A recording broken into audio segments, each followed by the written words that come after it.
गुरुदेव दत्त. नमस्कार मंडळी, स्वागत आहे तुमचं माझ्या यूट्यूब चॅनलमध्ये. आजची सकाळ आमची भरपूर अचानक सरप्राईजली कामांनी मिळाली, कारण की आज आम्हाला केळवण करणं हे आमचं काय आदल्या दिवशी काही ठरलेलं नव्हतं. आणि अचानकच सासूबाई आम्हाला 8:30ला म्हणाले की आज आपल्याला दीपाला केळवण करायचं आहे. आणि म्हणलं ठीक आहे, चला लागूया. मग सामान वगैरे सगळं आणलं आणि मग तिथून पुढं आमची सुरुवात झाली. आणि सासूबाईंनी परत एक धक्का कोणता दिला तर की तिला मी 11 वाजता जेवायला बोलवले, आणि हे आम्हाला त्यांनी सांगितलं 9 वाजता, आणि अजून आमची कामाला सुरुवात पण झालेली नव्हती.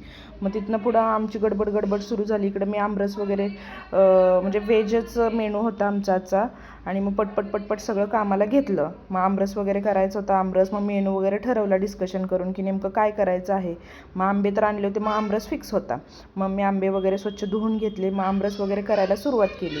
मग आमच्याकडं आज बराच स्वयंपाक करायचा होता, त्यामुळे एकदम धावपळ सुरू झाली. स्वयंपाक करताना आपल्याला किती गोष्टी लक्षात ठेवाव्या लागतात ना, की कोणाला काय आवडतं, काय कमी पडू नये, सगळ्यांना जेवण आवडलं पाहिजे, ही सगळी काळजी सुरू होती. म्हणजे मला तर ना खूप टेन्शन येतं की बाबा सगळं वेळेत झालं पाहिजे आणि सगळ्यांना ते जेवण आवडलं पण पाहिजे. मग आमचं सगळं डिस्कशन झाल्यानंतर असं ठरलं की आजच्या मेनूमध्ये आपण काय काय करायचं. तर आमरस, चपाती, मटकी आणि हरभऱ्याची सुकी भाजी करायची होती. आणि नंतर पुलाव करायचा आणि कुरडई, पापडी, भजी वगैरे म्हणलं होतं. तर सासूबाई म्हणल्या की नको भज्याचा राडा वगैरे घालायला. म्हणलं ठीक आहे चला. आणि नंतर हा मेनू ठरला. आणि मग मला असं वाटायला लागलं की बाबा कमी नाही पडायला पाहिजे, कारण की आमरस होता आणि मटकी होती सुकी. मग मी आईला बोलले की आई, आपण थोडी छोले पण भिजत घातलेले होते मी, मग छोलेची भाजी करूयात का.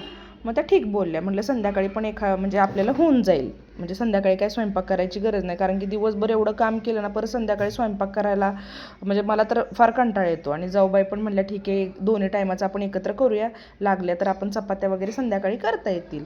मग घेतलं आम्ही कामाला, आमच्या सुरुवात झाली. मग सासूबाई पण आम्हाला नाही का ना, आज सासूबाईंचा आमच्या मूड जरा थोडा रागातच होत्या त्या, नाही का, असं जास्त बोलत पण नव्हत्या आणि शांतच बसत होत्या. मग ते टेन्शन मला यायचं. जाऊबाई आमच्या पुण्याला असतात, मग ते सुट्टीसाठी वगैरे येतात इकडं कधीतरी. मग तिचं आणि माझं आम्हाला असं भीती की बाबा सासूबाई, आणि त्यात मला म्हणाले की गॅस काय वरतीच ठेवायचा आहे का, खाली घेऊन गॅस करा. मग नंतर त्यांनी मला कणिक मळून वगैरे दिली आणि मग इकडं लागले मी स्वयंपाकाला. मग मी इकडं कुरडई वगैरे तळेपर्यंत पूजानी सगळं कटिंग वगैरे, कांदा, टोमॅटो, हे सगळं चिराचिरीचं काम तिच्याकडं होतं. आणि मी गॅस खाली घेऊन मग मी सगळ्या स्वयंपाकाला सुरुवात केली. मग आमरस झाला होता, कुरडई, पापडी वगैरे सगळं तळून झालं होतं. आणि इथं पण बघा सासूबाई आम्हाला तेच बोलत होते. आम्ही असं गपचूप शांत बसून ऐकत होतो त्यांचं बोलणं. अशा त्या रागातच होत्या थोड्याशा. काय झालं होतं काय माहिती, त्या आदल्या दिवशी पंढरपूरला जाऊन आले होते आणि त्या दमल्या होत्या. मग त्यांना मी म्हणलं होतं की आपण नंतर थोड्या दिवसांनी वगैरे करूया. काम तर आम्हीच करणार होतो, पण त्यांना ते प्रेशर खूप असतं त्या गोष्टीचं की बाबा पटकन करायचं, लवकरात लवकर हे झालं पाहिजे करून आपण एकदाचंच. आणि मग नंतर कामाची सुरुवात झाली. पटपट स्वयंपाक करून घेतला. इकडं मटकीची भाजी करून घेतली होती. हे बघा मटकीची भाजी, आणि खूप सुंदर मटकीची भाजी झाली होती. आणि एका साईडला मी लगेच छोलेची पण भाजी, मग नंतर कुकर आम्हाला पुलावसाठी लागणार होता, म्हणून नंतर मग इकडं पण मी छोलेची भाजीची तयारी केली होती. मग पटपट आवरलं. कसं असतं ना, एखाद्याचं लग्न, मला तर ना हा केळवण हा प्रकार माहीतच नाही आहे बरं का. जर तुम्हाला कोणाला माहिती असेल तर मला नक्की सांगा कमेंटमध्ये की केळवण हे कशासाठी केलं जातं किंवा का केलं जातं, ह्याच्या मागचा काय म्हणजे याच्यामागे काय हेतू वगैरे असतो का, की का करतात असं, की एखादी मुलगी चालली आहे लग्न, मुलाला पण करतो आपण केळवण, मग काय असतं हे मला नक्की सांगा. मला काहीच माहिती नाही हे कशासाठी आपण केळवण करतो त्यांना.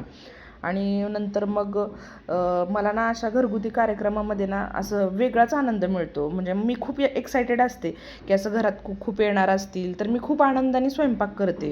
म्हणजे मला आवडतंच की बाबा असं सगळेजण घरात आले किंवा कोण पाहुणे येणार आहेत, मग त्यांना स्वयंपाक करायचा आहे.